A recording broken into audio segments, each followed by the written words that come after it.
boom, and then oh, Yeah. if you invade and that's the period that we're drinking gari, my dear sister, you will sit down and drink that gari with us. You don't expect With joy.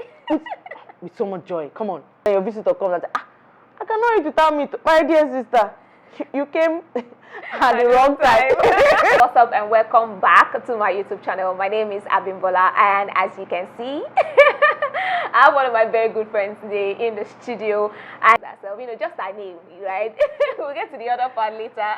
Okay, my name is Peace Oladunje. Yes, so we have Peace in the studio, and together we're having this conversation that surrounds important questions to ask before getting married. What is that question that someone really needs to ask? So I'm very sure that Peace will be doing justice, right? I'll try. to that topic. So all of that and much more is what we'll be talking about right after this. So just stay with us. We'll be back. Of course. So I feel that there are some questions that people really need to ask, especially single people, right? People that they plan to get married. Okay, because the truth is, it's not everybody that is going to get married. So let's say for people that want to get married. So what are those questions that people really need to ask, right? I know that you are married. Okay, so what are those questions that you asked your husband now? Then that you guys were dating. And what are those topics that you feel that it's important that single people really need to talk about with their spouse? Okay, there are a lot, but we're going to talk about few. Just going to touch few very important ones. One of the things or questions to ask are the financial responsibilities. So I say financial responsibilities because it's not just about the man now. It's not about the both of you. So whatever he has or whatever you have, it's now for the both of you. You're working towards the same purpose. So you sit down and you ask, okay, when we get married, what's the plan? Are you going to be taking charge of all the responsibilities in the house, financial responsibilities, or are we going to split the bill? Are you going to be paying for the school fees and rent if you're on rentage? Or are you going to be paying for this and that while I take care of the household stuffs and all? Questions like that. Then find out about your partner's saving habits. A lot of people, especially men, don't know how to save. I'm telling you, sincerely. A lot of men don't know. I'm not being biased or anything. I'm not shooting shots at men or anything. But a lot of men don't know how to save. You as a married couple or as a couple, you need to know how to save. You save for the rainy days. So there might be a downtime financially, in the family. And there has to be that powerhouse where you can run to, oh, we still have money here, let's take out of this money for this purpose, and so learn to save. Don't just any money you get to just oh, I'm going shopping, I want to go change my wardrobe, no. I know we women we're prone to being like that, but you should bear in mind now that it's about family. It's not just about you anymore. It's not about you, your partner, and probably when kids start coming, about the kids. So you prioritize.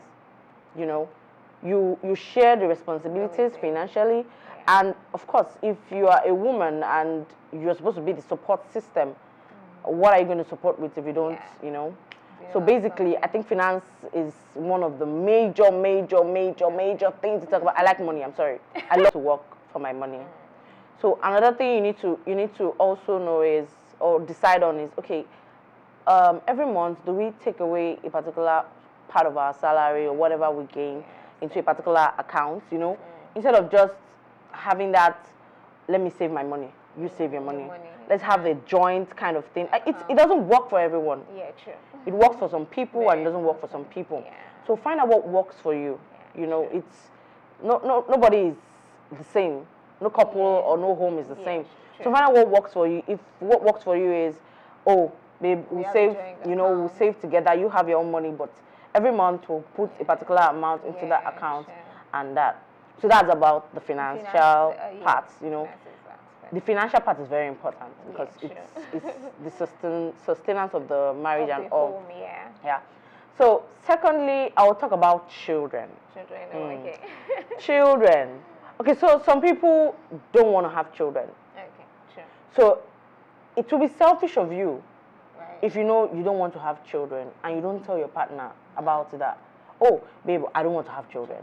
So some partners, take for instance, let's say a woman a woman wants to maintain her figure, you know, she wants to remain figure 8 and all. But the husband wants to have children, wants to have a dozen, but she doesn't want to have children. So it would be selfish of her to just lead the man into the marriage, and then when they get there, and the man say, "Oh yeah, babe, let's make babies," and you go, "I never wanted kids," you know. It comes like a shocker, you know. It's like, okay, what's going on? Like wahoo, what's going on here? You know, that kind of thing. So you talk about if you want kids or not. It's okay not to want kids. Everybody's entitled to their own desires and entitlements. Because you know? the truth is, it's not just about having children. Exactly, you need to be mentally prepared for it, financially prepared for it, just like the first point that we talked about. So it's okay not to want kids, but make sure you carry your partner along. Secondly, you would like to ask how many kids you would like to have. As a woman, you may want to have just 2 kids. However, your partner wants to have a football team. My dear sister, talk about it.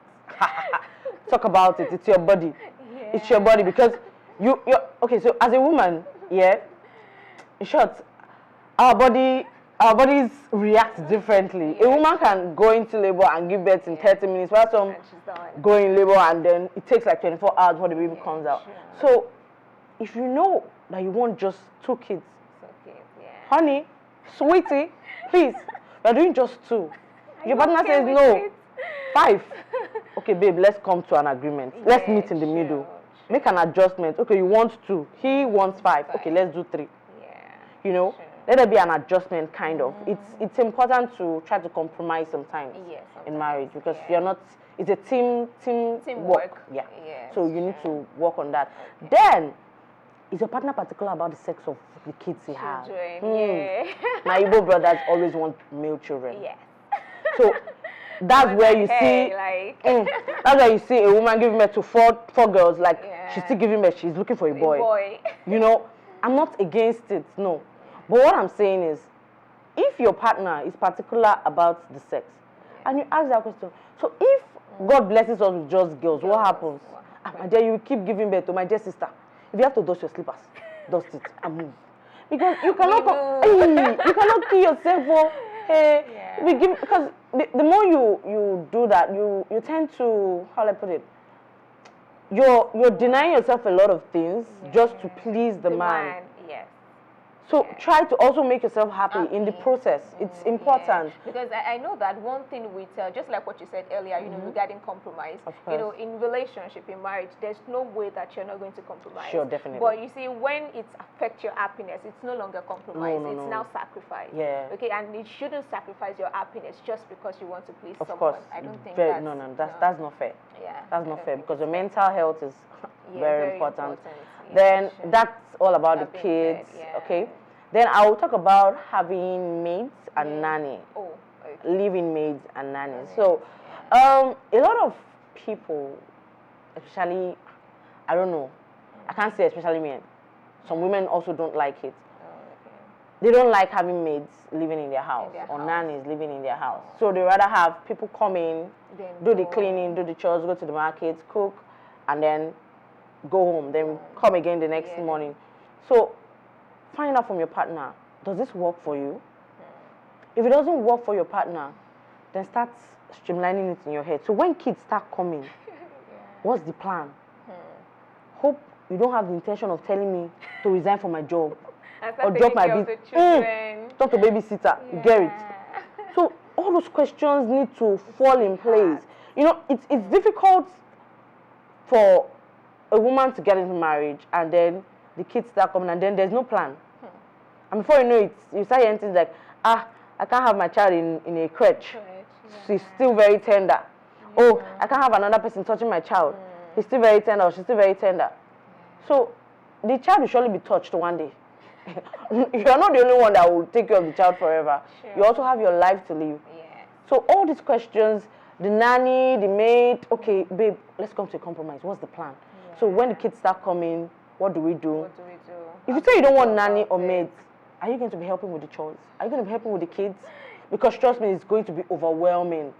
When the kids start coming, you're going to have to take care of the kids. You're going to have to take care of the chores. You're going to have to cook. If you don't have a maid or a nanny or a cook or any of that, you're going to have to do all those things by yourself. And trust me, that's a whole lot of work. you won't have time for yourself. You will look like a mess. sincerely, you will be a mess. So you really need to find out all these things. Oh, nanny, you don't want. Maid, you don't want. Maybe you can sweep. Baby, can you mop? Baby, can you do the dishes?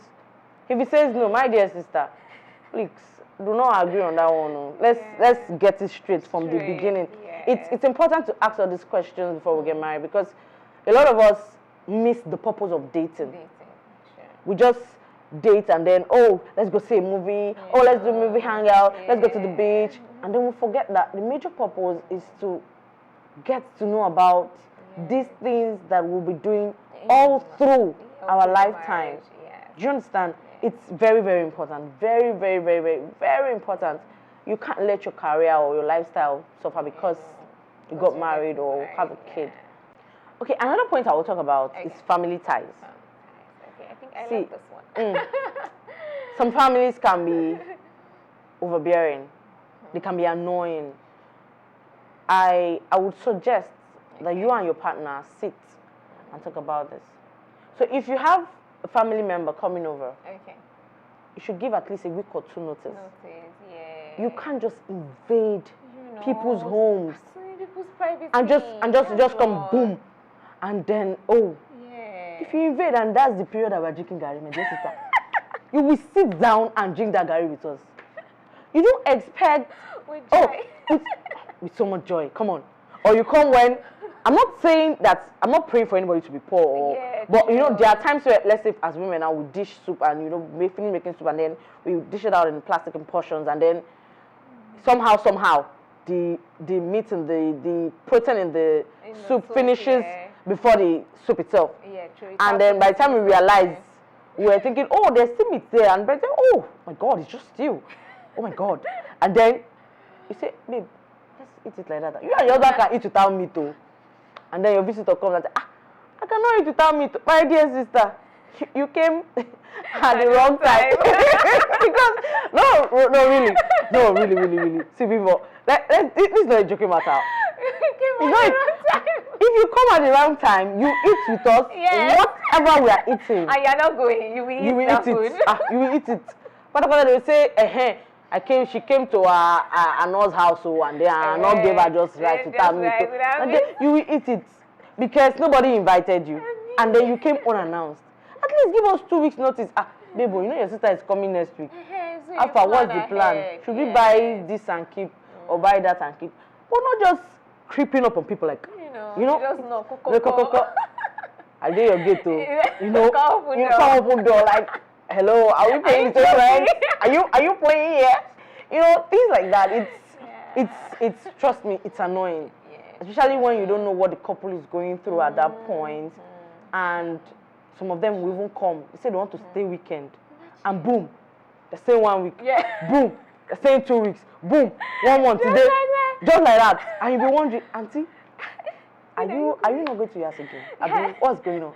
You know, things like that. And okay, another advice I would like to give on family ties is, if there's any issue, take for instance, your sister-in-law, as a woman, your sister-in-law comes to the house and she does something that you don't like.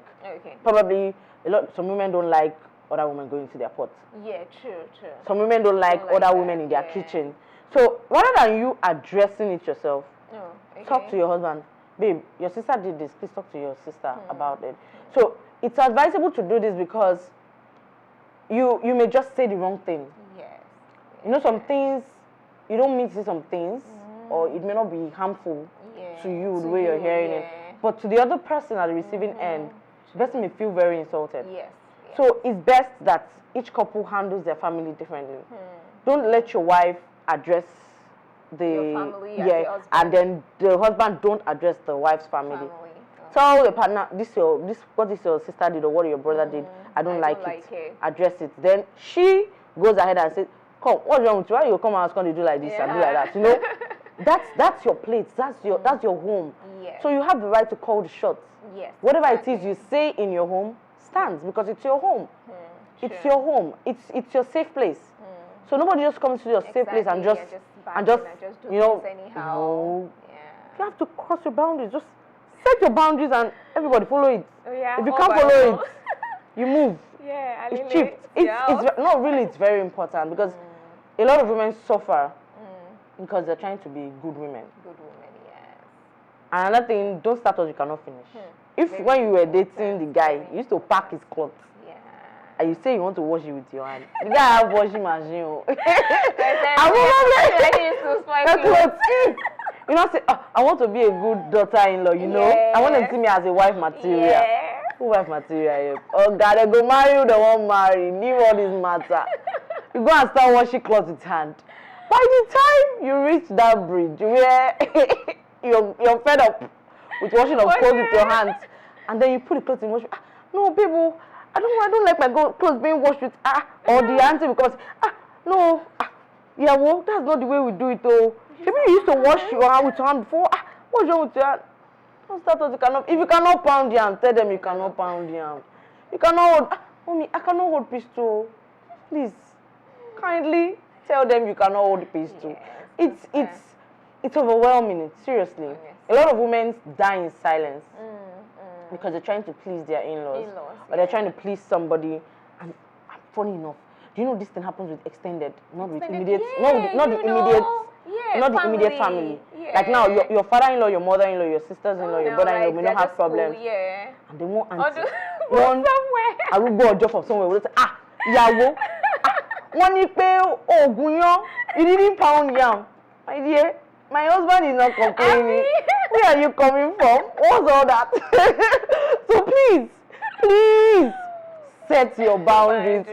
Set it and set it right. And be firm. You know, say this kind of, you know, it's not enough be to just firm. set boundaries. No, it's not just to set it, to be firm about the boundaries. Now, you're not going to be putting those boundaries in front of them. You put it to your husband as a woman. He will be the one to pass the message. That's the right way to do it, so that you will not cause problem. You don't make unnecessary enemies. Yeah, true. Unnecessary enemies. Trust me. You just hate you for no reason. Yeah, true. I totally agree with that. And guys, if so far you're getting value from this video, you know what to do. Please give it a thumbs up and let us know in the comment section down below which of the points is your take home, like so far. Before you do the I do to anybody, please talk about your core values and beliefs. So I would say this because a lot of women tend to go into the marriage with the hope that the man will change. See, this is a full-blown adult. He's not a child. So if your partner doesn't believe in what you believe in, you need to talk about it. So do you have a partner that believes that every December, now this for the Igbo people, every December you must travel to the village? However, you're the career person. You work even during festive period, and your partner comes and tells you, no, December you must go to the village or you must travel to the village. My sister, honey, let's talk about it. Because if you don't talk about it when you're dating, that village, last. There you go retire. There you go retire. If you believe that, Christmas should be with just your immediate family, just you, your husband, if there are kids, your kids, you know, you guys have time together, spend time together, you know. If you believe that, this is how it has been for my family, and you hear his own point, but you see that, this will get her to be, get K-leg, I can't do it. Honey, I can't do it, let's meet at the middle. Instead of going to the village, can we rather have some of your people come over, spend the holiday with us, if you have a big house, you know, spend the holiday with us. Yes, it will cost more, like feeding and all that. Well, it's still better than having the whole family go over, and sometimes the women are not even comfortable. Sincerely, I won't lie to you. The women are not comfortable doing all that. Your values and, are you the kind of person that little things piss you off as a woman or as a man? If you press toothpaste on the middle, problem. If you use it, toilet, and you don't close it, it's a problem. Or you wake up, you're the kind of person that when you wake up, you like to dress your bed, you are the prim and proper, and then you get married to scatter. Person that can take off his clothes here, drop it there, put it here, you know, and then you're like, he will change. Madam, don't even bother. Well, you go vest, now you go tire. Some people, I know some women can be very petty though. Yeah, some women can be so very it petty. works both ways too. Not like it's just men. You know, some women can be very. So now there has to be an adjustment. There has to be. So it's more like if one finger is stained with oil, the tendency that it to stain the other finger is very high. So there will be an affecting somehow. It's either you will affect him positively or you will affect him negatively. There will surely be an affecting. It's either if he doesn't know how to close the toilet seat, you tell him, baby, you need to close the toilet seat. You quarrel. People will quarrel once. After that, you make up everything. Tomorrow you do it again. You want to keep getting angry. You just have a headache. And kill yourself by yourself. But these are things you need to talk about. You know, these are things you need to address before you. Little things. You see those little things. Some people break up their marriage because of these little things. These things I will call little. Some people break up their marriage. You hear someone saying, I can't continue taking care of a man. Is he a baby? Why would he be pressing toothpaste from the middle? Can't he press it from the bottom? You know, when you hear the reason, you're like, is that all? Did he beat you? No. Did he collect something, your money or something, and did not give you back? And you go like, no, just press the toothpaste from the middle. Just toothpaste. Wow, that's deep. How about you buy 2 toothpaste and maybe this is your own toothpaste. This is my own toothpaste. Don't touch my toothpaste. Always be a balance. You know. Or another point. Yeah, to talk about. What you to talk about is intimacy. Intimacy in marriage. This one. Let me listen. Let's sit down one place.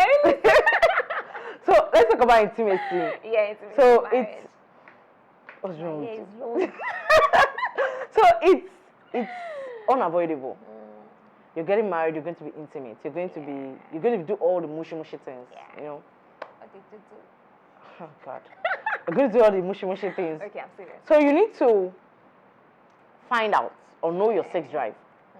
So if you're sexually active and your partner is the redundant kind of, oh no, I'm not really a sex person. You have to try to make your partner or meet up to your partner's sex drive. So if you're up here and your partner is down here, you guys should meet in the middle. So the reason for this is because if you have a high sex drive and your partner has a low sex drive and there's no kind of compromise, nobody's trying to meet up with anybody, trust me, you with the high sex drive, you're going to look for someone that will satisfy you. You would definitely look for someone that will satisfy you.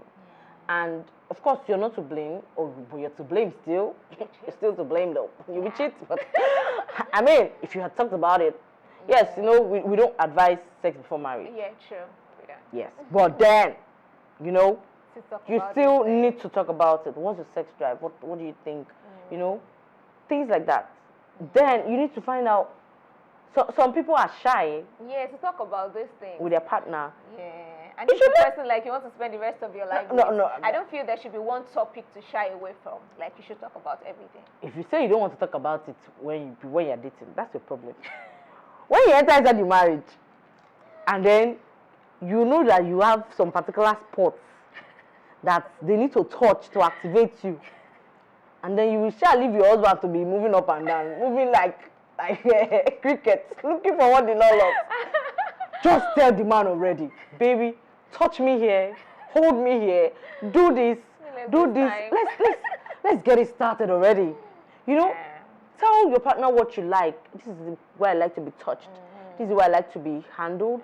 I like you to be in charge when we are at this point. I like you to toss me over. For those of you that like to be tossed over. I like you on top. I like to be on top. I like to be domineering. I like this style, you know. And as a wise partner, if you are smart, if you don't know all those things, you go and Google it. Thank God for Google. Thank God for Google. Google has solved a lot of problems for some people. So I feel that this is also one topic that needs to be talked about. You know, let's not even go to, you know, let's say Christianity and Muslim now. You know, there are some people that they are even Christian. The denomination kind of thing. You understand? So in that kind of situation now, what would you advise? Okay, so first of all, if you are a Pentecostal, let's not go to Pentecostal. Pentecostals can be quite easy to even manipulate. If you are a 7-day Adventist and you don't want to leave your 7-day Adventist doctrine, kindly forge ahead and be looking for your 7-day Adventist partner. Don't go and put somebody's child on high jump. You will now lead the person on, and then the person will keep, oh baby, I love you, I love you, I love you, I love you, I love you. Oh yeah, let us marry. I cannot be going to church on Sunday. My church day is Saturday. However, your partner is a worker in church on Sunday. No, it doesn't make sense. And that's why I respect Jehovah's Witness people. I respect them not because their doctrine or anything. Yeah. You hardly see a Jehovah's Witness person getting married to another doctrine. Yeah. They like to stick.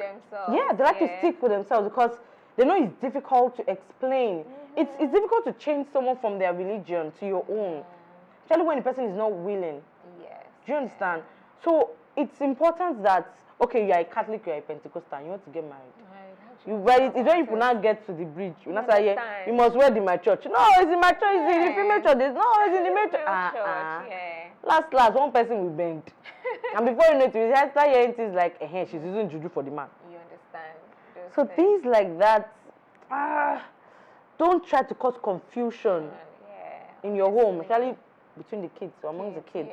Because the children will be the ones they are more like when the elephants fight, they are like the grass that suffers it, you know. So try to strike a balance to your religious beliefs. Have one voice. Have one voice. If you are a Christian, you married a Muslim, respect each other's religion. You know, let your partner do what he wants to do. You do what you want to do religiously. Anything that works for you, it's fine. As long as it doesn't cause any kind of problem. And you've talked about it already before getting married, so I'm sure you shouldn't have a problem. Then finally, but which is very important. I'm very sure this is what we're even talking about it last. That's what we're talking about last. Yeah, this is why it's coming in last. You see this blood group and genotype thing? My people. I think, like I said before, a lot of people miss the purpose of dating. You date and then you don't ask important questions. And you just keep going and going. Before you know it, when you want to get married and you do test, you're AS and AS, you're not compatible. You say, no, this is my soulmate. We die together. Our soul is intertwined. we must die together. They must bury us together. I'm like, whoa. Like, really? Like, bro. I know of a friend of mine in secondary school, She had a sister that was AS. Oh, okay. And her boyfriend too was AS. What? Yeah. Hope they didn't get married.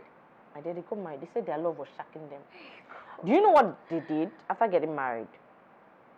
If she gets pregnant, they'll go and check the genotype or blood. I don't know how they do that medically. Wow. Check the genotype and blood group. Which one is A and AS? Yeah, the genotype. By the time they check it, and they see that the baby is SS, they flush out the baby. Oh my God. So they flush out like 3 before they got an AS child. Wow. And I'm sitting there and I'm like, okay, why go through all that pain? Yes, just when you can actually avoid it. That man you can actually avoid some things. To me, that's the height of selfishness and wickedness. Yes. Especially for people that bring in children that are SS. Selfish. So through that pain. You're putting the child through a lot of suffering, pain. I'm not saying people that are SS don't have the chance to live. No. That's not what I'm saying. But if you have the ability or the chance to not have that SS happen, then don't do it. Why do you have to go the extra mile to just bring someone to the world to suffer? And then you also suffer financially because when the child is in crisis, you will not sleep. No, you'll be running kitty, kete. Hospital bill. This one, you buy drugs. You know, things like that. And they're not easy to maintain. High maintenance.